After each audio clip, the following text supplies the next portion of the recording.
Well, good afternoon or good evening to you. I'm Jackie Stewart, and this is something you're going to see and maybe see more of, and it's called memories.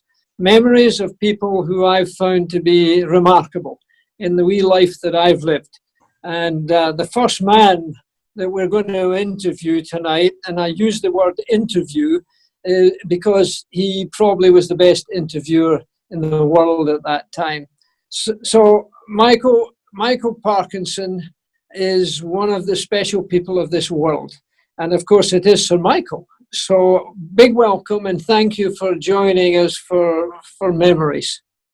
Jackie, it's a delight to see you again. We've been friends now for what, I don't know, all our lives, really, I suppose, since the beginning of the show, which was 50 years ago. And it had been, in fact, that a car had gone off the road on this very corner, had gone across the grass and had obviously broken the grass. Crushed it, yeah. And it was like someone had mowed the lawn and you had walked with your nose behind the cutter. It was such a strong smell. Now, how could I possibly have experienced that without my system and my whole being in such a high degree of awareness? Yeah, it's an amazing time.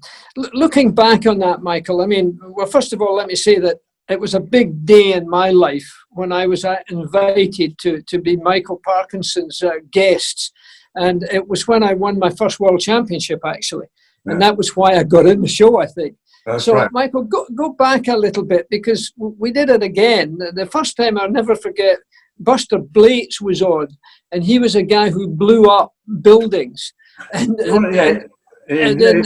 blew up chimney stacks for a living. He was a North Country guy with a wonderful Burnley accent. He's one of my favourite guests. I love him. He's a one-off, a real one-off. Oh, terrific. And then again, I got back with you again in 73 when I won my last world championship, and Helen joined me in that with you. Yeah, that was delightful. I love Helen, as you know. She was a delightful lady. It is a delightful lady, and I wish her well. I hope you're all okay. Well, as some of us will know, and you know better than me because you lost your mother with dementia. I'm looking after Helen with her dementia, and I think we both realise that something very important's got to happen in this world, because for 30 years there's been nothing that's either helped people with dementia or indeed avoided dementia medically. I think that's the problem with it, actually, as being a kind of carer and somebody involved with somebody who's got dementia, that you feel hopeless, you feel helpless, you feel there's nothing anybody can do about it. And of course, that's true, as you say, basically. There are ways and means of alleviating it, I suppose. I found my mother, for instance, the only thing that woke her up was music. I mean, she didn't recognise who I was or whatever, but I took her for a ride in the car, put my Frank Sinatra record on, she sang every lyric perfectly. Fantastic. Yeah, absolutely. And there is that link between music and dementia, which is now well established. I'm not saying it does anything other than it pleases the people involved, but so now there is an approach to it which is much more perceptive than it ever was when we had to deal with it to start with. I think more people, obviously, because there's more people die with dementia than any other illness in the world. Yeah. Anyway, let's go off of that and go back to your life. Desert Island Discs I did with you as well. Now, I mean, that was an enormously powerful program in those days, wasn't it? Yeah, it was. It was everybody's wish list. I mean, Herbert Morrison was a character in Labour government just after the war. When he died, they found in his wallet his list of songs. They never invited him. I think there's something very sad in that. But it gave us some idea of the kind of credibility the program had, and the honour. It was like being given a kind of an award, you know. But it was a fun program to do, and I enjoyed it. I did it long enough. I took over from Roy Plumley, of course, who was the man who invented it. And to say we had an awkward relationship would be putting too fine a gloss on it. He was a strange man. But nonetheless, I enjoyed the tendency I had there a couple of years and then handed over. But I look back on my career, and it was an important step now, because the person who took over from Plumley was always going to be in the hot seat, and I was. You know, your interviews, you must have very many good memories and maybe some bad, but tell me, who was your greatest interview, did you think? Well, the best interview I ever did, from my point of view, from a journalistic point of view, going from A to Z as I wanted it to go, was with a guy called Professor Jacob Bronowski. He was the man who, an intellectual who directed a program called The Ascent of Man, which is one of the great achievements of television. And I had him on the program, and it was like interviewing a Swiss watch. I mean, it was just perfect. The actual way his mind worked, it was wonderful. And he was a very eloquent man, and he was a very important man too. And that was the only interview where I went from A to Z, exactly as I planned it, and everything I wanted and hoped for, I got. I mean, an interview is a very flaky thing in many ways. I mean, it relies on so many things you can't control. I mean, do you like that person sitting opposite you? Was that a daft question? Do you think, oh, a good one? That sort of thing comes into it. And anything like that can upset the rhythm of an interview. It's been like you when you're driving. When you were driving, I remember you were telling me there's a rhythm to driving, that you get into the zone, if you like. You're there, you're perfect, you're man and machine. It's perfectly in tune. And that's a bit like what I felt with Bronowski, with a good interview. That I was not in charge, but I was actually driving along beautifully, and he was purring along beautifully. So he was the best. I mean, people always want me to say Muhammad Ali, and of course you knew him, I knew him. He was an extraordinary man, and I interviewed him 4 times. Won the Olympic gold medal in Rome, Italy. Olympic champion, the Russian standing right here, and the Pole right here. Is Poland considered a communist country? Yeah. Yeah, I'm defeating America's so-called threats or enemies. And the flag is going, dun, dun, dun, dun, dun, dun, dun, dun, dun, dun, dun. I'm standing so proud. Dun, dun, dun, dun, dun, dun. And I done whooped the world for America. Dun, dun, dun, dun. But sadly, if I look back on my interviews with Ali, what I did was I traced the rise and fall of Muhammad Ali. Because for 10 years I interviewed him. On the first interview, he was the most beautiful young man I'd ever seen in my life, an extraordinary human being. And then I saw the consequences of the next 2 interviews over the years of the Black Muslim movement and Ali, the politician, and all that. And then the last time he came on the show, 10 years after I first met him, he gave the first indication of not being well. He came on the show, his eyes were not right, his voice was slurred, he wasn't the same man at all. And I still had that profound feeling talking to him, seeing that feeling that I'd done his lifespan. I'd seen the best and the worst of him. And so it proved to me. Well, he was certainly a colourful guy. I mean, greatest boxer we've ever seen in the sense of his style and the manner he developed himself. I never forget, I went to an event in Houston, Texas, a fundraiser for a young racing driver who was unconscious for a long time. And Muhammad Ali came along at this fundraiser. And it was the first time he had done a big one out of the Olympics. And it was the Super Bowl or whatever they call it in Houston, Texas. And, you know, he stood up that night and he spoke to, I suppose it was probably about 800 people. And he just off the cuff, you know, there was no reading of notes, there was nothing. And then, of course, he ended it up by one of his poems about that very, very night and about motor racing. And Graham Hill was with me at that time, and John Meekham, who I used to drive for at Indianapolis. But I was just taken aback by somebody that the world didn't really know at that time. They knew about his Olympic medals, etc. But what a character. I mean, I met him from time to time, and you're absolutely on it. Towards the end, he wasn't the same man. No, he was damaged. He was damaged goods, and it showed, and that was the sadness of it. You're talking to a man who once could, talk the top of a building, and all of a sudden become not mute, but not in charge of what he was saying. It was very sad to see. So really, that in that 10 years, I charted the life of Ali in a sense. The rise, the irresistible rise, and then the inevitable downfall. And I'm not pleased by that. I mean, I'm proud that it happened, but I'm not pleased by it because it's an awful thing to see the decline. It's like watching a great building crumble. I liked him. Yeah, absolutely. other sports, you did the odd thing at motor racing. You came, I remember, as a journalist, I think, a writer, because you were with the Times for a while. Yeah, so You came to Monza. Yeah, I was. Well, I'd never forget that. You took me around Monza. Do you remember?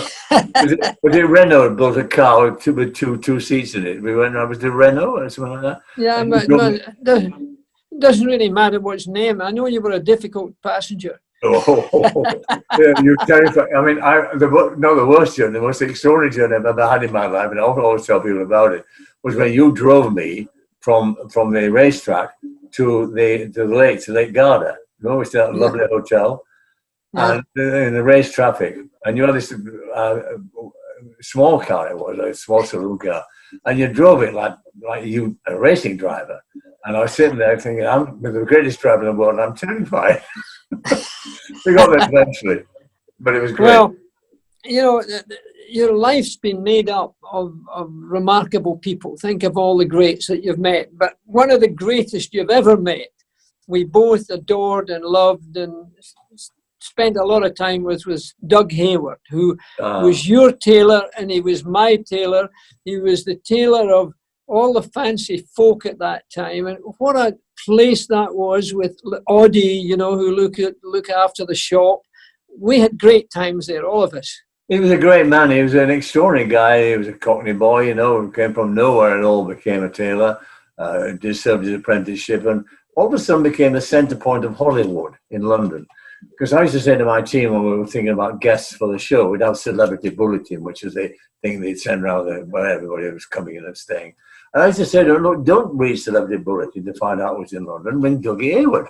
Because everybody who comes to London, even those who don't want their name in Celebrity Bulletin, go to Dougie's. And it was true.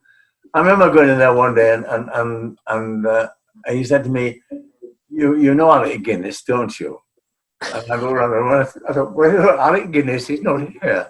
At which point Guinness came out of the kind of background, like the actor he was. Yeah, well, we all were measured up. That's right, exactly. And it was an extraordinary, it was like a salon, wasn't it? People used to go there and sit and gossip and talk. And he was a wonderful man, Doug. He was a total natural and a great friend to all of us. And his death was a great, great sadness. I miss him still. You don't. Oh, me too. And I've never had anybody who'd make a suit better than he did. I mean, I'm just thinking some of the folk. Alan Wicker was one of the great characters, who was another interviewer, if you like. I enjoyed him when he came in. And Kirk Douglas, many times I was in there with Kirk and Roger Moore too. Yeah. In fact, all of his Bond movies were tailored.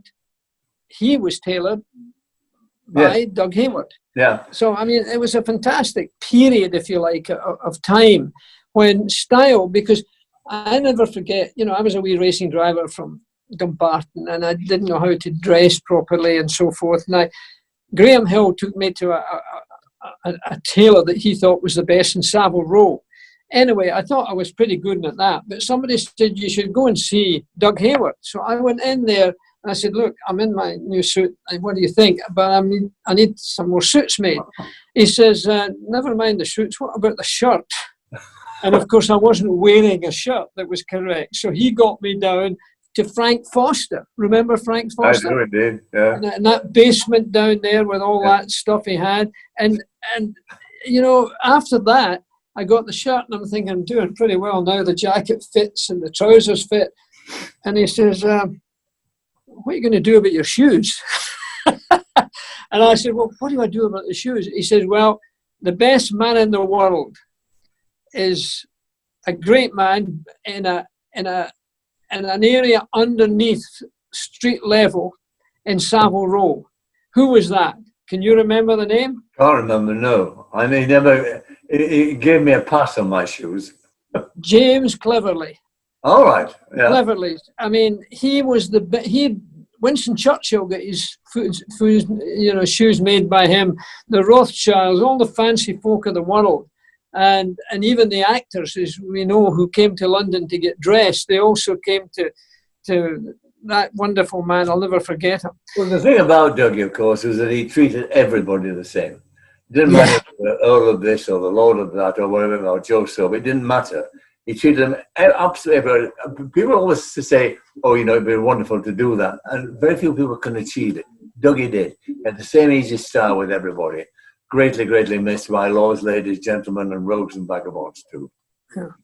What about the other part of your life? What about something I don't quite understand it, but something called cricket? Is it? It's called. I refuse to debate cricket with a Scotsman. I really do. I'm sorry. The rules apply. Oh no, but hadn't we had a Scot captain of your fancy team at one point, didn't you? You did indeed. It's a game I love beyond and above all others, and I'm missing it now. It's terrible. The cricket, a summer without cricket is just obviously all unthinkable, really. I hope to God we get some in before too long. No, I just love the game. My father loved it. I love it. My kids loved it, and there's just something very English about it, very British about it, which I like. It's ours, and people can't understand it, and thank God they can't, but we can. Very English. But didn't you go down for the summer season in Australia every year for a long time? Yeah, I mean, I went down to work, basically, but it coincided with their cricket season, which was no coincidence, really. And Australia became my second home. I mean, I love Oz. And Mary and I and the kids going down there, we all loved it. And I spent, 20 or 30 years down there, working down there and enjoying my house down there. Beautiful house on the river, on the harbour rather in Sydney. And it was just wonderful. It remains one of my very favourite places. I like Aussies. They're like sunburnt Yorkshiremen. Well, by the way, Race Against Dementia has just done a collaboration with Australia, with Dementia Australia. We've just given them 2 young PhDs to try and find a cure from the Southern Hemisphere. Yes. And we're doing that because, Good news. to be honest with you, my logic in that is that for 30 years, nothing's changed. We've got to find new ways of doing business. And I'm using Formula One with all of those young PhDs because Formula One's problem solving is faster than any other sport in the world, never mind any other business. They have to get from one Grand Prix to another, maybe as many as 5 or 6 changes, all made in rapid time. So we've got those PhDs from all over the world, from China, from Australia, from Scotland, from Holland, from London, etc. But we've done this relationship with Australia just very recently. Okay. And they've got a very good system and it's well recognized in Australia. Well, I got involved in that in Australia, in the organisation. So I did. Yes, I know you are. Yeah.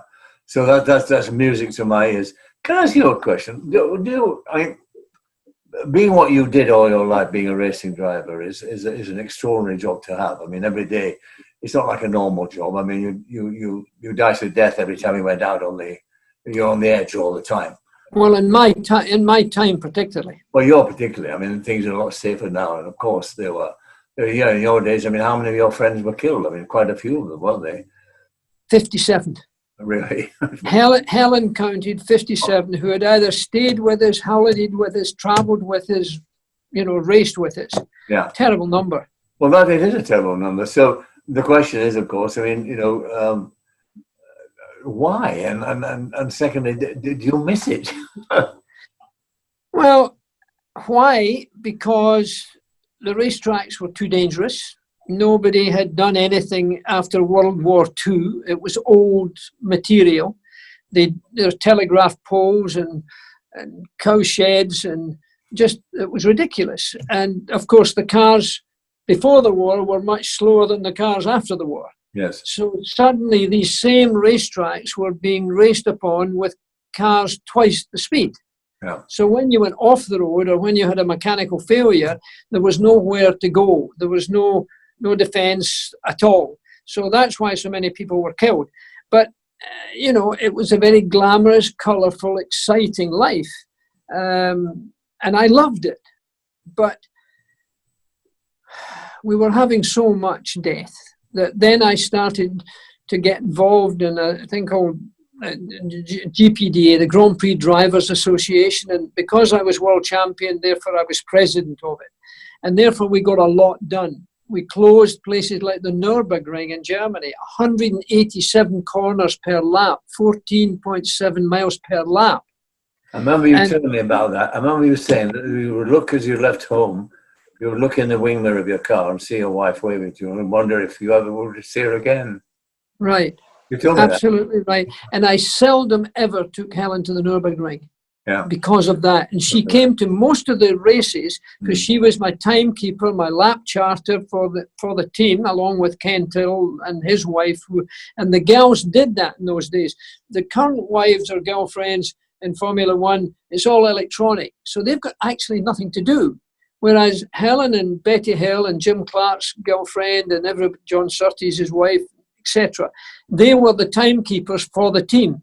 There was official timekeepers, of course, on a tower, but we were the ones knowing every lap where we were. And Helen could do that in one split-second stopwatch, which we still have at home.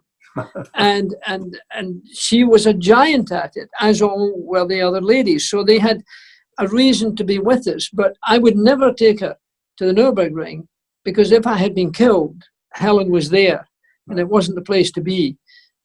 I've seen some terrible sights with family who were at the event and saw the event, and if it caught fire, it was even worse. Yes. So I not a bad joke. The swinging 60s and 70s, motor racing was dangerous and sex was safe. The swinging 60s and 70s. Not that you would know anything about that, of course. No. My lips are sealed, my lord. Now, what else? I mean, your life has been a very busy one. You've been a successful writer. You did the Times. Did you not do the Telegraph at one point as well? I wrote started with the Manchester Guardian, as it was then, and then the Times and the Telegraph and Sunday Times. And I made my life as a working journalist. And Michael, my son, my youngest boy, and now he's been with me now for 15, 20 years looking after our business and producing my shows and things. He's a good writer himself, I'm proud to say. And we've just finished a book about my father called Like Father, Like Son, which is about my father as a miner in the South Yorkshire coalfield all his life. He went down the pit when he was 14 and he died 60 years later from the results of going down a pit from the lung disease, from pneumoconiosis. So it's a story of a man I admired more than any other, and a man whom I owe a great deal to. But it's also, too, what we've done is just reminded people what being a miner was like. I mean, you're from Scotland, the guys up there. I mean, it was a very dangerous, difficult job. And people kind of forget what they how they devoted themselves to the business of actually going down a pit and living in a hole in the ground. So it's two kinds of book. One's a funny reminiscence about a very, very remarkable and funny man. And the second is a story, a sad story and a powerful story about all those legions of men and kids who went down those pits, some the age of 12 and 14, and spent a lifetime there and were killed by it. Sad. You just said something there about how difficult things were. What was your most difficult interview? No, that's a good one. The most difficult interview were with people who were drunk, frankly. Do you remember a director, a very good director, one of my friends called Sam Peckinpah? He did the Wild Bunch and things like that. And I was a great fan of his. And he came on a show, it was called Cinema, the show I was doing at the time. It wasn't a talk show. And I interviewed him. And I said, "You started life as a director?" "No." He said, "I started life as an actor." I said, "All right, we'll go again." So I said, "You started life as an actor?" "No, I started life as a producer." And this went over about 20 minutes. He thought it was great fun. We actually did use it in the actual finished product. But I mean, you couldn't make any sense, the tail of him. So they were the ones who were kind of out of control with themselves for one reason or another, drink or drugs. What about the Beatles? Did you ever do the Beatles? The Beatles. I did. Well, when I went to Granada Television, my very first job in television in 1961, they were our resident group. I mean, they were on the show I was producing. So we got to know them quite well. We were not to know how extraordinary they became and all that, but we got to know more, yeah. And Paul was, amazing, that sort of thing. I mean, it was, but they just disappeared into the stratosphere, didn't they? I mean, they were different to anything else. I mean, you listen to their music now, and it's even after all these years, it's still the best. It's wonderful, I think. I mean, the amount and the scope of the range of their stuff is breathtaking. It really is. And to this day, you listen and wonder the Fallouts from Liverpool who did that. Good God! But it was a great time to be in Manchester because it's there that was a kind of cultural hub of the universe at that time, because all the groups were coming from, all the actors were coming from there up north and all that sort of thing. So and Liverpool as well. And well, of course, Liverpool, all that area, in fact. Yeah. But Manchester is where Granada was based. Yeah. Because Sidney Bernstein was told it rained more in Manchester than it did in Liverpool. So therefore, more people were staying and watch television. That's the reason it was in Manchester, Granada. But that was my first experience of television, and nobody could have had a better apprenticeship than that. And meeting them was just the icing on the cake. Ah, fantastic. I got to know George very well. They came to Monte Carlo while, of course, I was still driving. And Ringo and he and the four of them were there. But George was the most passionate about motor racing and had collected a great lot of very good cars. And we got to be really close friends, one of my best friends ever in the world. And Paul and Mark with Helen, when I was out racing, they would go down to Friar Park in Henley, where Livy, George's wife, still lives. Yeah. And Paul got taught to play the guitar by George Harrison. He plays the guitar really well. Yeah. But I mean, George was the most wonderful character. He's one of the best. Most people not understand this, but I think he was one of the best minds of anybody I've ever met. And I've met a lot of awful successful people in the world, but George's mind was amazing. It was very creative. He was just a great friend to have and a great example. Paul and Mark really, of course, still adore the memory of George. And Livy Harrison, by the way, George's widow, is going to do our show. Oh, good. I'm going to have her on Memories. She's already agreed. She's in Hawaii at the present time, but coming back, and we'll do it when she gets back. But that music period, the 60s and the 70s, I mean, that was an exciting part for everybody, wasn't it? Not just fashion.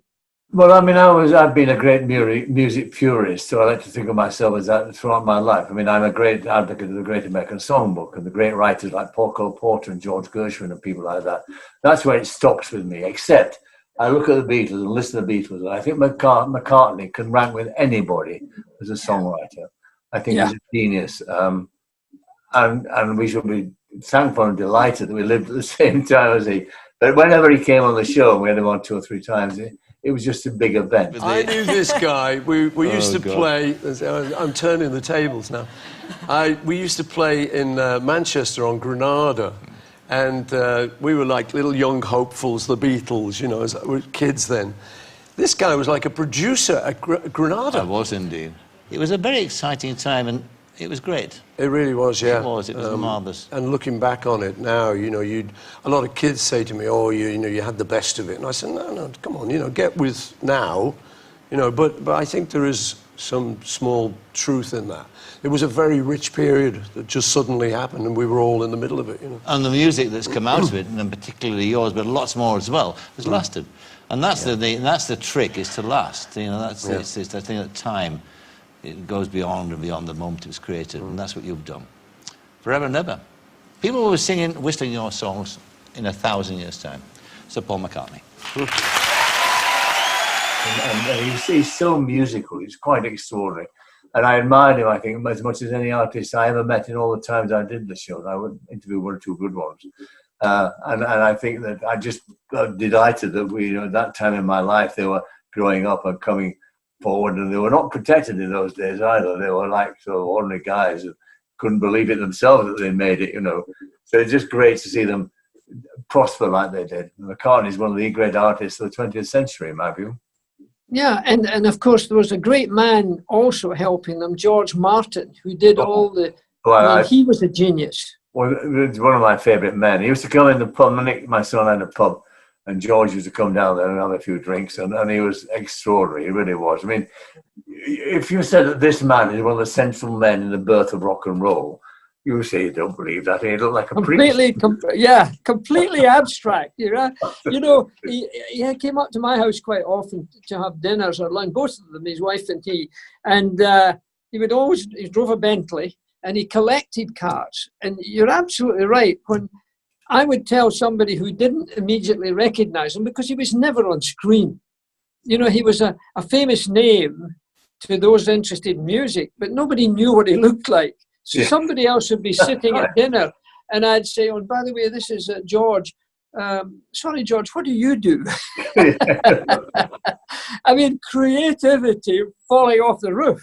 He's wonderful, wonderful guy. I liked him an awful lot. Well, that was our period, Michael. Yeah, that was our period. It wasn't a bad time to be alive, was it? Growing up, really. And I looking back on the life, and without trying to be too complacent about it, I doubt that I'd want to change an awful lot about that at all. I can't imagine you would want to change anything. Your presence in your interviewing and your writing goes on forever. You should, Britain's been very proud of you, and of course you've been appropriately decorated for all that you've done.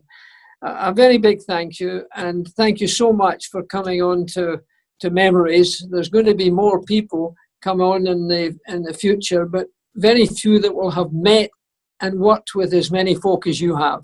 So a big thank you from me. And when we are at it, your poor mother suffered from dementia and died of dementia, and she was in a home, and you know how difficult that is today for more people around the world than any other illness. It was not a pleasant experience to see a woman who had a fine brain like my mother had and just disappear, basically. But there were odd moments of humour. I mean, I once decided she was going about my father all the time. My father had been dead for 30 years. And I said to her, I've got to tell you, Mum, just for the first time, maybe the last time, I hope, that my your husband is dead. And she said, nobody told me. And I said, well, I'm telling you now. She said, when did it happen? I said, about 20 years ago. And she thought for a minute. And then she said this wonderful thing, Jackie. She said, tell me, she said, the brain box, she said, if your dad is dead, who did I climb over to get out of bed this morning? Thank you so much for joining me. Thank you for what you're doing in Australia as well as the United Kingdom for dementia. And many, many thanks again. Michael Parkinson. Thank you. I'd love to have my kids. Thanks.